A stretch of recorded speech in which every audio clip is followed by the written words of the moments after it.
And we're live. Thank you, everybody, for joining. We are here with Mike Spagat, an economist and professor at Royal Holloway, University of London, renowned for his research on armed conflict, casualty measurement, and war-related data analysis. Now, Mike and I have known each other, I would say, for around 6 months now. We met through analyzing casualty data. I would say I probably am a bit more of an amateur than him, but it's been helpful kind of finding a crew of people who are all into this data analysis and bouncing ideas off each other. And I think we've all helped each other better understand the situation on the ground related to Gaza. And hold on, there's a construction outside that just started, so I don't know if y'all can hear it, but there's only so much you can plan. Now, we have seen many different casualty estimates related to Gaza, and I've spoken about it on this channel exhaustively. I'm sure some of the viewers are tired of hearing about it, but this one's very important. Now, I'd say there's been different types of reports and analyses coming out the past 2 years. Many have made a real effort to try to minimize the casualty count as much as possible in some pretty deceptive and misleading ways. Then we've seen others do the exact opposite, come out with these inflated numbers, also not so methodologically sound. And then we've seen people kind of just take Ministry of Health data at face value. What they say, that's what they report. But the report you just put out, I think, is probably the highest quality report we have gotten to date. The methodology is sound, and it does in many ways reinforce what many of us have believed now for quite some time, but you actually proved it through some pretty deep research. So with that, I'd just love to give you the floor and walk us through what this report's all about and what the findings were. All right, thank you for that very generous introduction. So yes, we conducted a household-based survey in the Gaza Strip. I say we, there are 6 other co-authors on the paper. I don't know if I should tick off their names, but a key one is Halil Shikaki, who is a very well-known Palestinian pollster. And without him and his organization, I think it's the Palestinian Center for Policy and Survey Research, this really would have been impossible. In fact, when we applied for funding, we were told that it was impossible, because we would never get into Gaza. Actually, the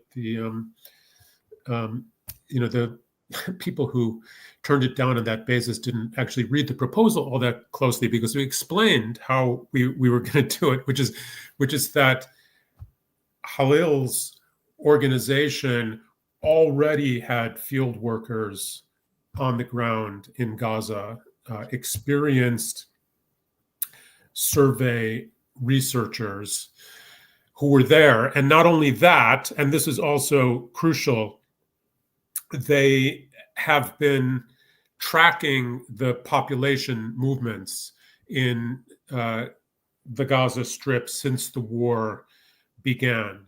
Because normally, if a decent pollster was doing a poll in the Gaza Strip, they'd be working off of the latest census with some updates since then. But basically, they would have a pretty accurate list of all of the dwellings in Gaza and roughly how many people are there. But with all of the displacement, that was not completely out the window, but to a large extent out the window. But Halil's organization were coordinating with various international aid organizations, the UN. Of course, the UN for aid distribution has to know where people are. So they have, or at least they had at the time of this survey. And I should say, it's important to realize right off the top that our field work was conducted between December 30th, 2024 and January 5th, 2025. So it's not up to the minute. I don't think we could conduct it right now, actually. But we had, through this Palestinian Survey Research Center, a pretty decent account of where people were in the Gaza Strip. And according to these records, we basically recognize three kinds of dwellings. One type were census enumeration areas. So those were places where people were still living where they were supposed to be living according to the census. Then there were tent gatherings. I think that the term is more or less self-explanatory. And then there are, I'm spacing out on exactly the term we use for it, but basically like hardened structures like schools, or mosques, that had been converted into living space. So two different kinds of shelters, temporary housing for displaced people. So that's the starting point. And then we selected from that list, which is known as a sampling frame, 2,000 households. So they're selected at random. From that, they're actually, to describe in slightly more detail, we first pick 200 sampling points, primary sampling units, they're called. And those 200 points are selected in proportion to our estimates of the population in each of those three dwelling types: enumeration areas, tent dwellings, and hardened dwellings, which is not the term we use, but I can't come up with the term we use right now off the top of my head. So how many people was it total that were sampled? So there are 2,000 households, but they're in 200 sampling points. So basically, once you pick a sampling point, then you make a list that does simplify somewhat, and we'll unsimplify a little bit later, but you make a list of everybody there, and then you pick 10 at random there. Okay, so there are 10 people at each of these sampling points. It's basically a cost-saving measure. So, if you're doing a phone survey, then you don't have to create these clusters, these geographically close together clusters of households to interview. But if you're actually physically going out there and interviewing people, it just costs a lot more if you've got 2,000 households that could be just anywhere. Okay, so you first pick 200 specific locations, and then 10 households at each location. Now, the 10 households at each location, it's done randomly according to a skipping rule, so-called. So it's like you number all of the households, and then you do something like you pick number 1, number 11, number 21, number 31, etc. Okay. There's a slight modification that has to be made, though, because another important thing to understand here is that there were parts of Gaza that we were unable to visit because of a combination of it being too dangerous and there being Israeli evacuation orders. So there's basically the north and Rafah. So So the question is, so how do you account for those people from the regions that we were unable to visit? And the answer is that since there's so much displacement, we pick up people in the temporary housing, the improvised housing that come from those areas. Okay, so we'll have one sampling point. Well, there'd be more than one, but suppose that you have a sampling point that's designated for Rafah people. So then, we follow the skip rule. Okay, so we first, select household number one or number three, depending on the outcome of some random selection. But then the first question is, did you originate in Rafah? And if the answer is no, then we move on to the next person according to the skipping rule until we get enough yes, I'm from Rafah, that sampling point is taken up by 10 households from Rafah, and then similar for the other areas. So there's an assumption that is implicit in everything, that displaced people from an area that we couldn't visit are representative of all of the people from that area. Okay, and that's going to be violated to the extent that the mortality experience of people that are sort of left behind in those areas are really quite different. That said, the amount of displacement was so large that I think that there's limited potential for bias here, but it is something to bear in mind. Okay, so this is all done by experienced survey workers working from the Palestinian Center for Policy and Survey Research. They live in Gaza, and they were already there, so they didn't have to travel in there to do it. They then administer a questionnaire, and you can see actually the English version of the questionnaire in the supplementary information on the link to the paper. Just as a curiosity, when I first tried to post it on their preprints site, it was rejected because they detected a foreign language. Because we also had the Arabic version, and you can see the Arabic version as well. Actually, maybe you can't, but I can make that available.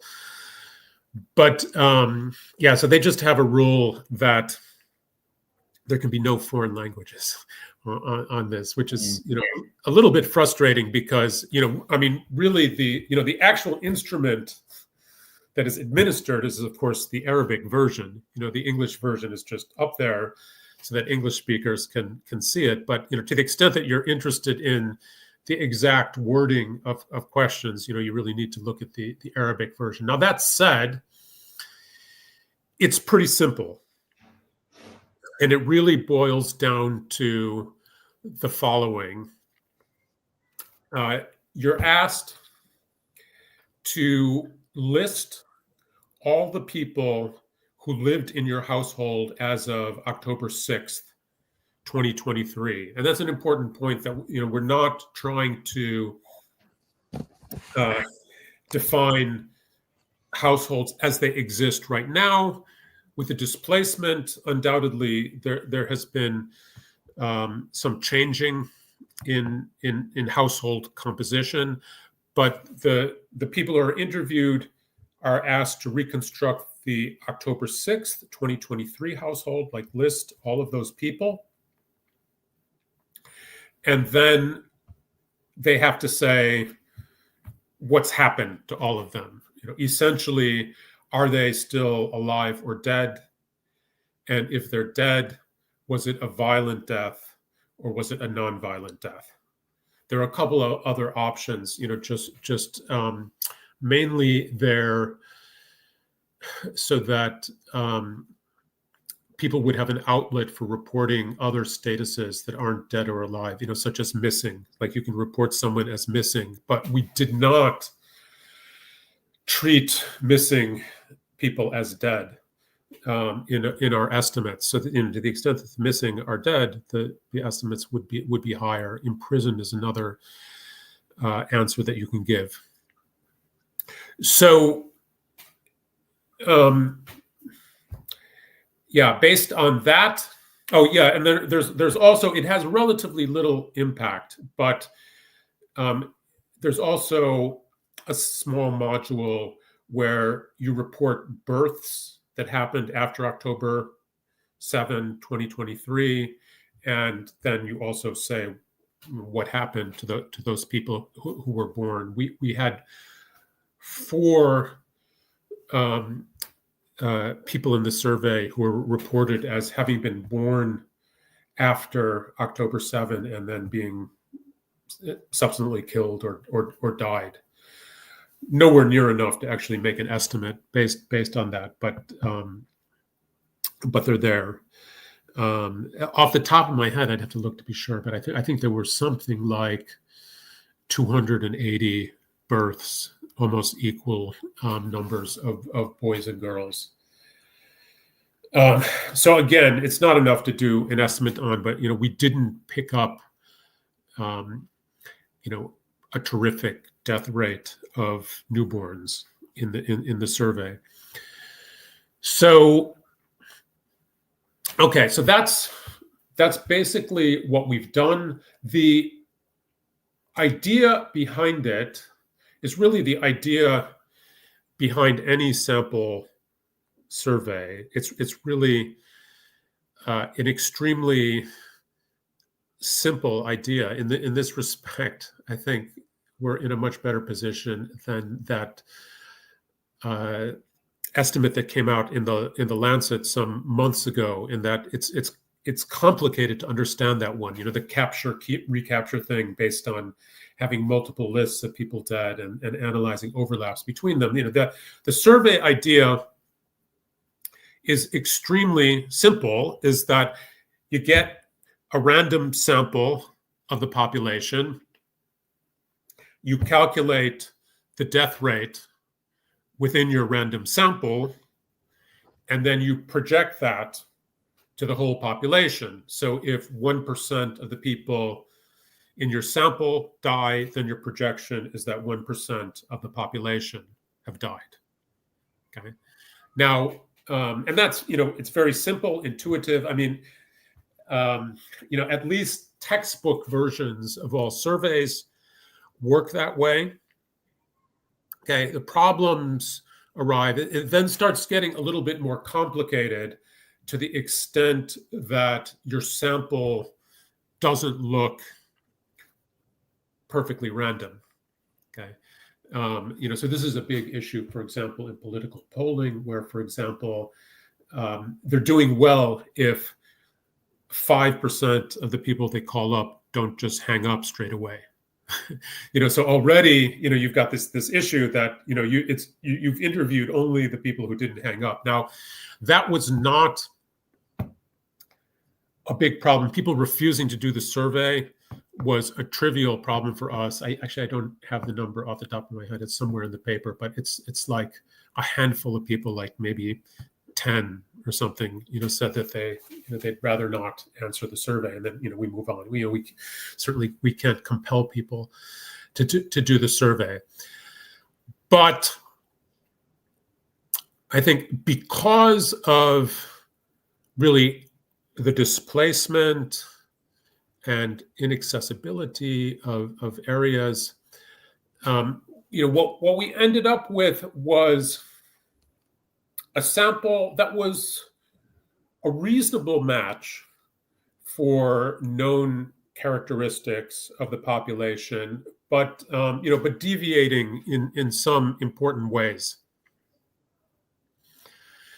Probably the most important one was that the average household size within our sample was smaller than what's thought to be the average household size within the Gaza Strip. I know I'm really feeling like I should have spent 2 hours preparing before coming on here, because I keep on saying I can't remember the exact, but it's so I think it was something like the average household size is I think I actually remember. I read it this morning. It was 4.5, I believe. That the average household you spoke to is 4.5. no, that's not No? right. It's more like 6.4. It's more like 6.4, and I think that what's thought to be the actual household size is like a little bit over 7, I think. I mean, you can search the paper if you want while I drone on, but it came out a bit smaller, like, and more than like just a smidgen smaller, like definitely smaller. And then there were some deviations. I mean, not, you would expect, of course, a sample of 2,000 is not gargantuan, so you certainly wouldn't expect exact matching on age and sex. But since we have that information, we think we know more or less the distribution of the population by age and sex and population size, and also distribution by governorate. By the distribution we had by governorate was almost designed. It was almost exactly. So here I'm seeing indeed the mean household size in the sample was 4.9, below the population figure 5.5, arguing against inflation of household with non-member relatives. Right. So you're right and I'm wrong. I mean, I read it this morning. You had it. Okay. Well, I don't know why I suddenly thought it was both of those things were higher. Okay, yeah. All right. So we've got smaller household sizes. I will say that from the outset, but I think all co-authors shared this. We were worried about overestimation, so we were really concerned to guard against overestimation. And I thought that the most likely scenario leading to overestimation would be that people start reporting deaths of cousins or uncles, Right. and that it's not within their households. I mean, let me just take a step backward. So, the theory here really is that you partition the population into units that don't overlap, but that span the entire population of the strip.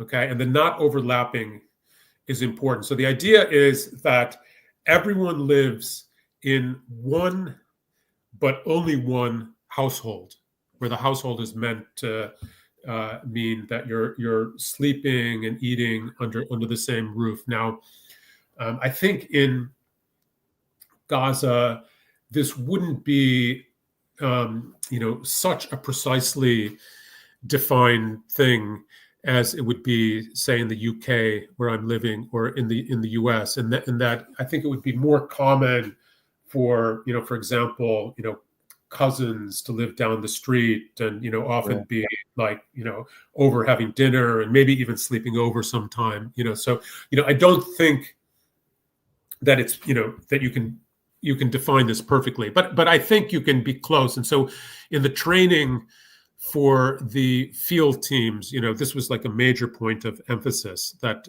we're not talking about extended relatives, that it's really like a household clearly defined, narrowly defined. And I think that they understood that point very well. I mean, what they were told also is that, like, if the people may feel the need to bear witness to friends and relatives that have died, and that they might want to report them and talk about them, and they were told don't tell them to just shut up, we're not interested in that. That they can go ahead and talk about that if that's what they want to do, but you don't record them if they're not in the household. So it seems like that message got through. We ended up with small household sizes, but it's a little bit of a problem in that it doesn't look exactly representative. Okay, so we go through this process. Technically, it's called raking, but what it boils down to is attaching weights to each person listed in the sample, where once they're weighted, then those weighted entities reflect the known demographics and other characteristics of the population.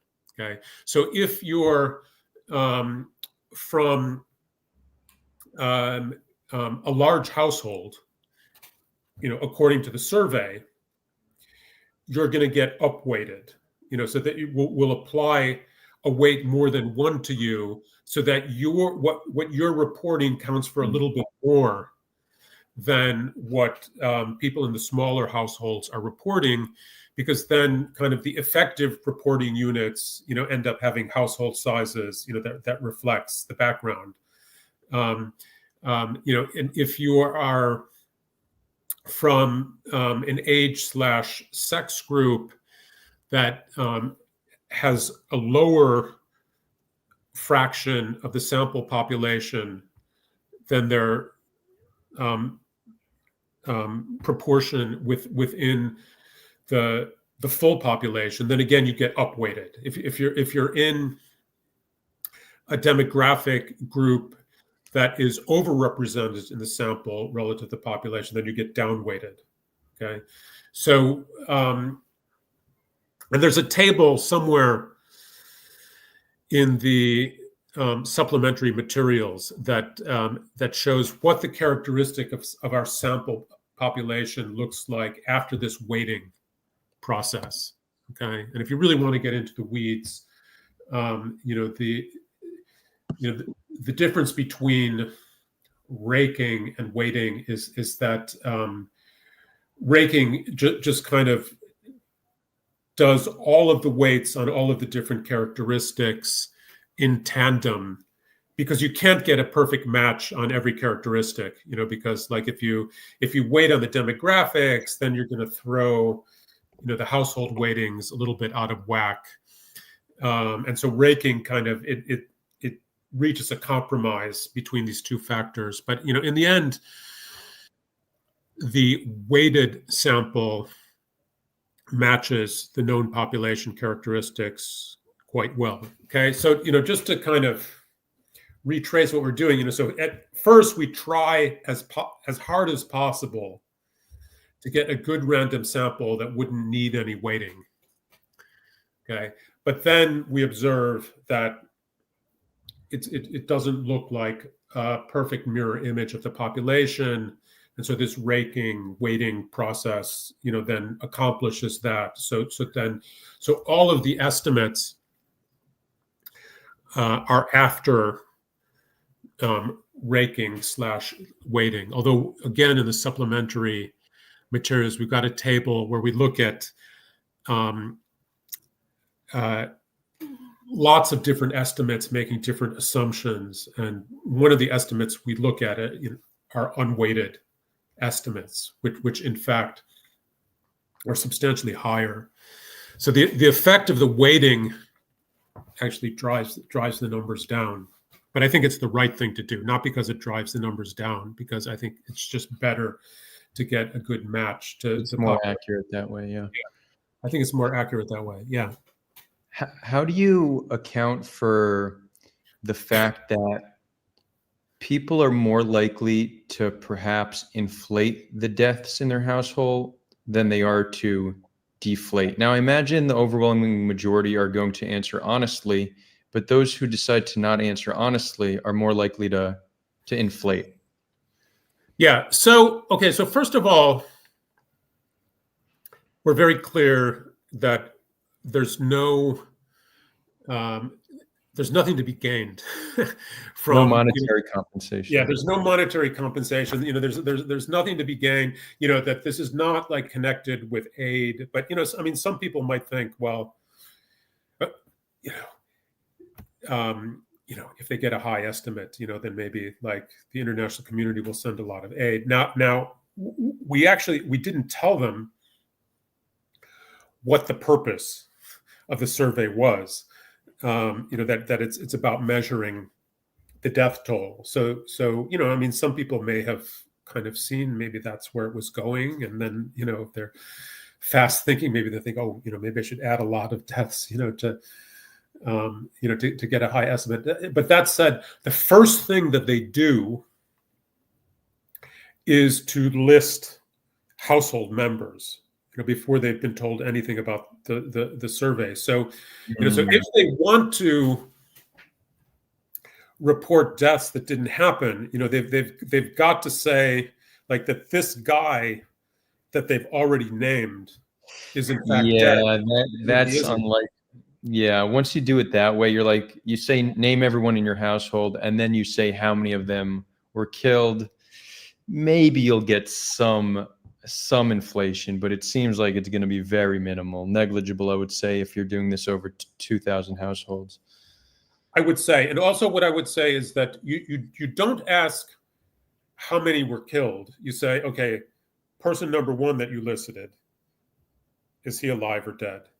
Person number two, is he alive or dead? Actually, after that, like after you've gone through it all and they've reported maybe, one person dead, then there's a follow-up question that says, you reported one person out of 7 dead. Is that correct? Just to make sure that there's no confusion.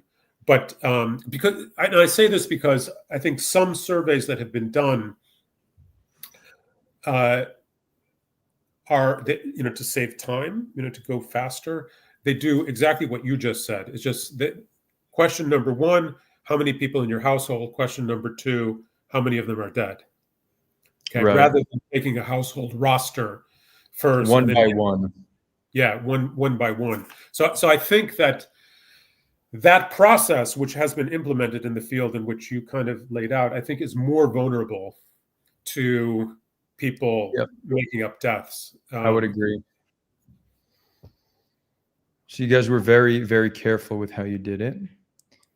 And so what was the total number you got when you did, like, what was the result of the survey?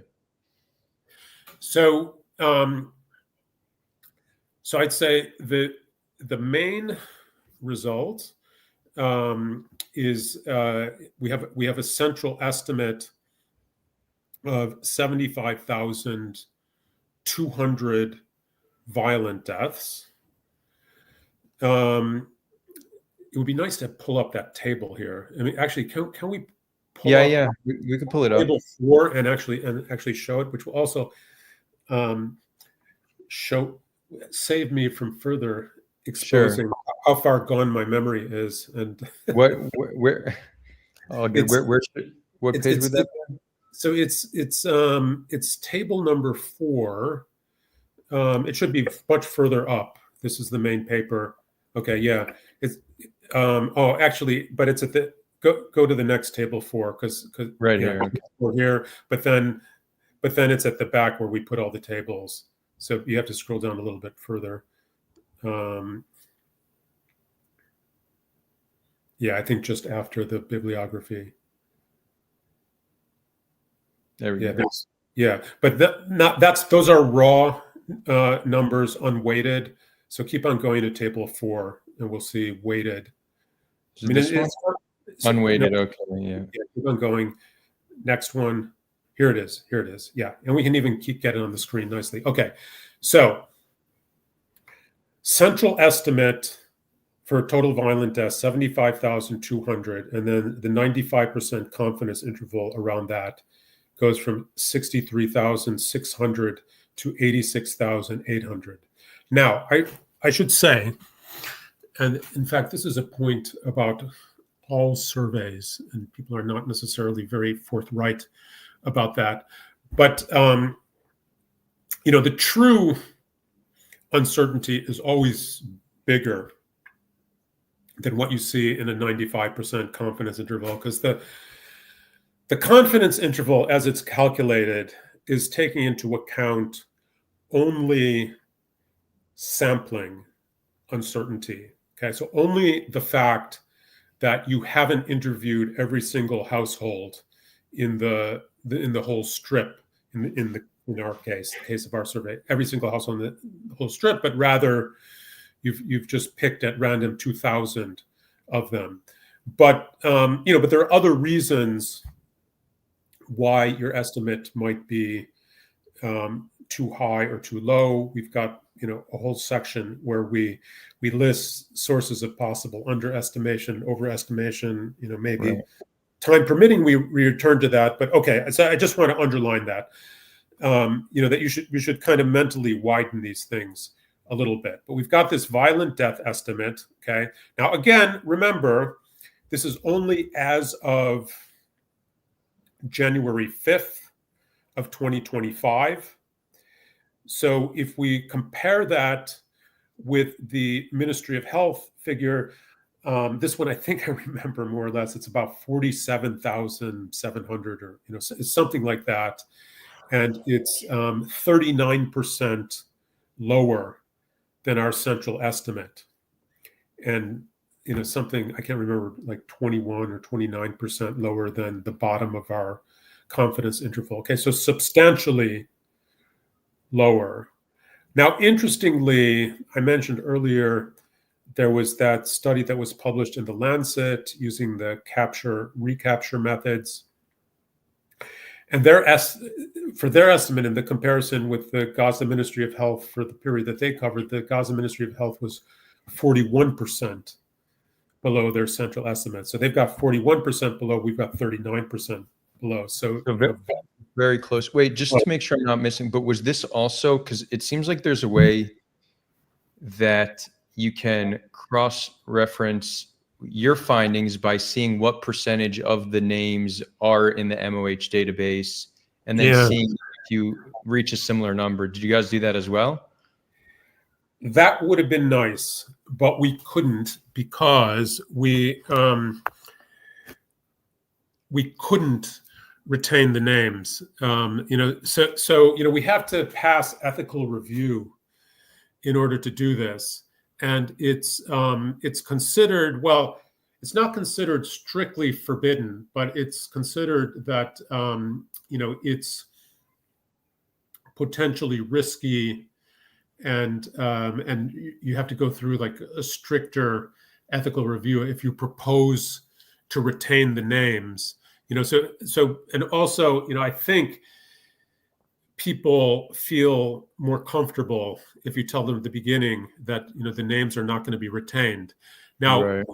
Names were used. If you actually read the survey instrument, it looks like we record names, but what we do is names are used during the interview and then deleted, just because it's very hard to talk about like person number one, person number two, so you say like, okay, there's Muhammad who's 5 years old, there's Halil who's 11 years old, and what is the status of Muhammad? What is the status, rather than person number one, person number two, but then that information is deleted. So it would be, of course, it would have been great at this stage to have it, Right. and to do that triangulation, but we can't. Okay. Another thing you could also do that would actually just reinforce this is you build out of it the population pyramid and map that out to the Ministry of Health population pyramid. And even if they look remotely similar, then that's just another reinforcement of the distribution of deaths. Yes. So you've got to be cautious about getting into too much detail on this with a sample of 2,000. So what we did, and you might actually want to put that table up again. So we've got an estimate. So this is really the second of three main take homes as I see it. We estimate the percentage of the violent deaths who are women, children, or elderly, with elderly defined as over 18, as over 64, and children defined as under 18. So we've got 56% with a confidence interval of 50.4 to 60.9, okay? And you can see that's actually sandwiched between the comparable percentages for the Gaza Ministry of Health last detailed list before we did the survey, and the detailed list, the first one after we did the survey. So, it checks on that. Now you can do, a full comparison, for different age groups. Actually, strangely, I haven't really looked at that. I mean, you can do it, quite quickly off of the raw data and the, table that we scrolled through earlier. That will be a little bit misleading because it's unweighted. But anyway, yeah, we could do a more detailed comparison, and you just have to bear in mind that you'd expect a lot more random variation in that. Once you slice it down to particular age/sex groups, but certainly such a comparison can be done. Why would there be much more variation? Because it's a smaller sample size? But yeah, it's effectively a smaller sample size because, the sample of people who are, females between the age of, 30 and 49, say, is much smaller than the whole sample of people, right? Yeah. So, you're starting with a much smaller group of people who are at risk of dying. And then, so it just gets much noisier, when you slice it down to that level. I mean, normally, if you did scroll up, to see the age groups, so you can see the age groups that we rake on. Go one further. Yeah. So we take, on this table. Okay. So this is giving you the raw numbers in the sample in each of these age/sex categories. And we had also, done the weighting based on those age/sex categories. So, we got our sample to match the population characteristics on those categories. These are just the pure unweighted numbers. So it'll change a little bit if we change those into weighted numbers, but it's not going to change drastically. But you see that for males between the age of 0 and 4, there are just 8 total deaths. I mean, that's a lot of deaths, for young children. Right. But when it's not, the sample size is quite small to be able to. Yeah. Okay, I understand. So I only have like 10 minutes left before my next call, but there's some skeptics in the comments. So I think I'm going to just run through I'm going to push back on some of this real quick, and then I'll give you the final thoughts on whatever. Cool. Awesome. So, Evan, you're saying that keep in mind that Gaza Ministry of Health is Hamas, and we just need to accept that. But that's just not true. The Ministry of Health, the data we're referring to is a fatality list that they released every few months. They release names and ID numbers. These names and ID numbers exist in the Palestinian Population Registry, which Israel has full access to. They could cross-reference the names and ID numbers. In addition to that, this name is public for scrutiny. It's been under immense public scrutiny from think tanks, journalists, activists. People have tried very, very hard to try to find fraud in this list, and nobody's found fraud. What people have found is a very small margin of error, which should be expected in a list in 54,000 lines of data. So to say that the Ministry of Health is Hamas, no, it's verifiable data that's public for scrutiny, and no one's found fraud. So it's a very good basis for determining the death toll. But we should know that the number, and this is a logic that we've been following, Mike and I and many others have been following for months, that the Ministry of Health is a good minimum, but it likely does not tell the whole picture for two reasons. One, there's many people unaccounted for, right? Not everybody is reporting the deaths of their loved ones, and not everybody is showing up to hospital. There's people being killed and being buried in their backyard. So we can know that the fatality list we're getting from the Ministry of Health is a minimum to build on. It's not inflated. It's a minimum to build on. It's an undercount. We know many people are missing, and many people have not yet been reported killed. And we also know indirect deaths are also killing people: malnutrition, disease, maybe not lack of access to vital medication. We know that indirect deaths are not being added, or at least most of them aren't being added, because that would create a very unusual spike amongst the very old and very young children, because they're most likely to die from indirect deaths. So the number that Mike got here is actually very plausible when you understand. Like, I put out an estimate 6 months ago, and my range was within the range that Mike just put out. This doesn't involve propaganda. It doesn't involve overestimating. It's just an honest analysis of the data. Mike took it one step further by doing all these surveys, but when the number came out, 75 plus thousand, anybody who's been reviewing this honestly should not be surprised by that. We could have predicted it was in that range just by recognizing that Ministry of Health gives a minimum, and then on top of that, you're going to have indirect deaths and those unaccounted for. So I hope that clears that up. Quick point. Yeah. Can I just say quick point on that is that our estimates are entirely independent of the Gaza Ministry of Health. So we're correct, not, but they match, right? Yeah. They very much match. So you didn't use them. Well, they match in the sense that if we understand that Ministry of Health is going to be an undercount, then the range that you presented is very much in the range that many, including myself, have estimated as far as 6 months ago.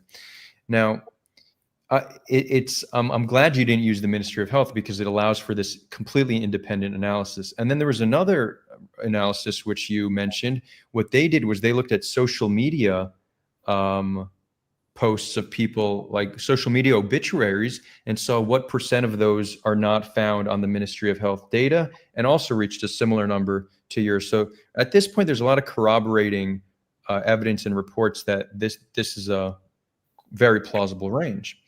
Now, let's continue.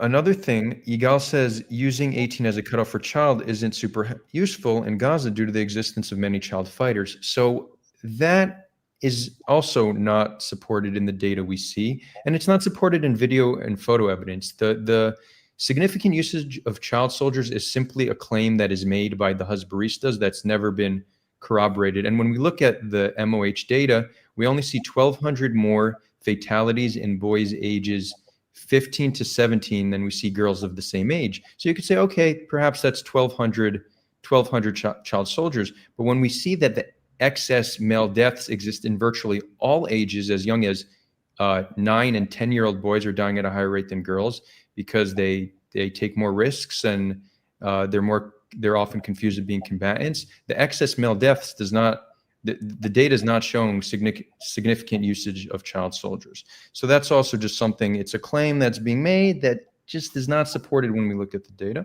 Anything you'd like to add to that? No. No. Okay. Any disagreement there? No disagreement. We don't ask whether people killed are civilians or combatants. Yeah. So, but that's interesting, because I want to look at the distribution of those killed to see if it matches, because the MOH fatality list very well may be close to no combatants, just because the demographics don't really don't really point to there being like significant combatants on the list. Let's see. Oh, and then the last one, Evan, like, so you're saying here, hold on. It's a fact that there's huge number of active Hamas supporters in Gaza. Why would there be any trust given to their responses? Well, first of all, there's actually not a huge number. It's like high single digit, low double digit, but I wouldn't even say that's the criteria. You could not support Hamas and still want to inflate the numbers. But you need to think, if you like the process in which they ask these questions, explaining that there's no monetary gain, not saying the purpose of the survey, asking how many people are in your household, and then one by one asking, have they been killed since October 7th? Maybe some people are going to lie, but to think that there's going to be significant amount of lying, like ask yourself if we did a similar process on Israelis, if somebody would accuse them of lying, you'd probably think that's anti-Semitic. There's something inherently like almost racist to think that Palestinians are just such pathological liars that you're going to get a massive amount of lying on a survey that's worded that way. And if you don't trust it, just go with the lower estimate of 60-something thousand violent deaths, right? If you don't want to go with the middle range. So I think that's probably covers it.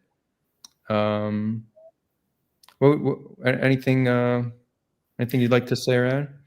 So no, not to that. I want to make one more point. Sure. Which is that the third thing is that we estimated also nonviolent deaths, and also nonviolent deaths indirectly related to the war. Which is all we did is we take the total estimate for nonviolent deaths and then subtract off the number of people who were projected before the war to die in the normal course of events. In that amount of households. Yeah. So you didn't need to ask them specifically. You didn't need to ask them would they have died anyways. It was just what do they die from? Did you get the cost? It's just violent versus non-violent. So we do an estimate for the total number of non-violent deaths in the same way that we do the estimate for the number of violent deaths. Okay. But then, we got projections that had been made before the war for how many people you expect to die in Gaza through normal events. And so it was something like, I think we estimated something like nearly 16,000 nonviolent deaths, but nearly 8,000 would have been projected to die anyway. So we've got a nonviolent excess death estimate of 8,500 or thereabouts. And there's been nothing on that. I mean, this is really the first estimate of that. The Ministry of Health still hasn't put out anything. They said that they would, but they haven't. Yeah, it likely takes. You just need to see excess. You need to look at excess natural deaths, like how many nonviolent deaths there are over the expected amount of natural deaths there will be a year, right? And we should probably expect to see that. Okay. So what's interesting is you could see if there's going to be lying in the survey, it's more likely for them to say it was a violent death when maybe it was a natural death. Like maybe that's a more natural lie, but that doesn't actually change the casual. That just changes the distribution of violent to indirect. It doesn't change the total number of those killed. Yeah, we had an outlet that if you report a nonviolent death, well, actually, when you report a nonviolent death, you actually are choosing between two options: nonviolent with medical care and nonviolent without medical care. Now, we didn't do any estimates based on that distinction, but it was there because we thought that without it, some people, if they had nonviolent deaths that they blamed on the war, they may just go ahead and say they were violent. So we wanted to have some outlet for reporting a nonviolent death that you blame on the war, but still as nonviolent. Okay. Mike, this has been great. I'll probably do another question or two, but thank you for your time. Thank you for putting this out. I'm going to also write something about it tomorrow and post it. Has this gotten media attention yet? Actually, not yet, but it's coming, I think. Okay, I'm gonna help. I'm gonna do my best to help get this out there. It's very important, and I hope we don't need to put out anything more on the death toll. Like I'm tired of needing to fight people and try to convince people. I feel some moral obligation just because at this point, because I feel like I know the stuff, I need to do something about it. But I'm tired of it, you know. And I imagine you are too. Yeah. Yeah. Awesome. Well, thanks again, and yeah, we'll definitely continue to be in touch. Okay, my pleasure, and thanks everyone who joined. Thank you, Mike. Okay, that was good. That was actually very helpful because I'm planning on doing in the next few weeks just a full review of the entire death toll, and I think this is just more corroborating stuff. I do need to hop off, but I just want to one or two more quick responses. So, Evan, regarding the fact that you say there's a large number of Hamas supporters, that's not even relevant. All the recent polling shows it's low. It's like in the teens, like 11%, 12%. That's not even teens, but like low double digit. Some even show high single digit. But that's irrelevant because you don't need to be a Hamas supporter to lie. Like you could hate Hamas but still want to inflate the numbers. It's just a question of the way they ask the questions. What is the likelihood someone's going to say, "Yeah, my son died when they're alive," or "My father died when they're alive"? That's not so common. You're not going to see that in significant amounts that are going to wildly inflate it. And if somebody did the same methodology for Israelis, there's no chance in hell that you'd be skeptical. You don't like that I said it comes off as racist, but the level of scrutiny shows a deep mistrust of the average Palestinian, whereas you give other people that a much higher degree of trust. So there is something there. There is a collective mistrust of an entire population for you to think that there's going to be a massive amount of lying. Nomto says, Adar, you conflate all Israeli sources as one, like when one media spokesperson said one thing wrong, you consider that as Israeli intentionally lying. Why not? No, that's just not true. We're talking about completely different things. The general rule of thumb is an Israeli source and a Hamas source should not be trusted. The trust comes down to verifiable data. I don't trust any of these numbers because Hamas said so. For example, the Gaza media office makes claims that are seemingly bullshit. People should take everything the media office says with a grain of salt. They're the ones saying 70% of those killed or 72% killed are women and children. Again, we shouldn't trust them. But when you have a list that's essentially open source that anybody can review, anyone can scrutinize, including Israel, and no one has found fraud, and Israel themselves don't deny the numbers, at that point, the burden of proof is on you to make the case that there's something wrong with this data set. So it's not about like conflating one source with another. Take any claim by any institution, especially in time of war, that's not corroborated, that doesn't have verifiable evidence, take with a grain of salt. We shouldn't trust people's words. We should trust verifiable evidence, and that's the basis of this. Anyways, so with that, we're going to sign off. There's some stuff on Discord going on now for those who want to join. I am going to drop a link. Thanks again to Mike. I'm also going to drop Mike's Twitter it'll be in the description, and it's also going to be, I'm going to drop it in chat now for anyone who wants to follow his work. But I hope you can even notice a difference between him and I, because I approach things like I do analyses and commentary, but I approach it also as an activist. Like my intention is to convince people that the bloodshed needs to stop. And, again, I very much like to stick to truth and honesty. If I ever unintentionally spread information, I'll always come on the record and correct it. But I do call it a bias. My intention is to raise awareness of the atrocities happening in Gaza. Now, I don't, I can't, Mike also might have bias, but the way he approaches it is very much like an academic, very methodologically sound. So the fact that we reach the similar conclusions is good to see, but despite our seemingly different approaches. Yeah, so no, but you're saying approaching it as an activist is what shows your analysis is in a bad light. But again, that's just a form of ad hominem. What you could do is you could take my analysis and you could debunk it on its merit. You know, I do live streams multiple times a week. Anyone can come on at any time to debate, to challenge me, to poke a hole in my analysis. I've never shied away from any of that. So you could try to say me being an activist takes away the legitimacy, but just how about focus on the merit of the argument? And interestingly, this is the only topic that no one has been willing to come for a debate with. Like, there's been many topics I've debated or discussed in good faith. The ideological topics, it's not hard to find somebody. If I want to debate, is anti-Zionism anti-Semitism? People would willingly do it. Does Israel have a right to exist? Great. People would debate that. One state versus two states, they'll debate that. The one topic nobody in 2 years has been willing to come and debate is the death toll in Gaza. And the reason's simple. When you review the data honestly, you reach a certain conclusion.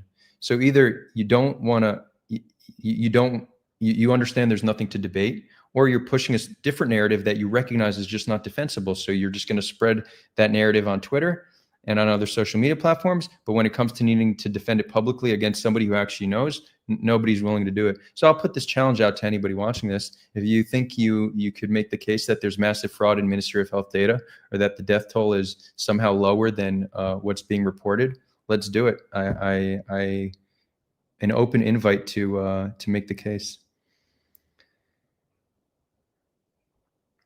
And with that, we're gonna sign it off.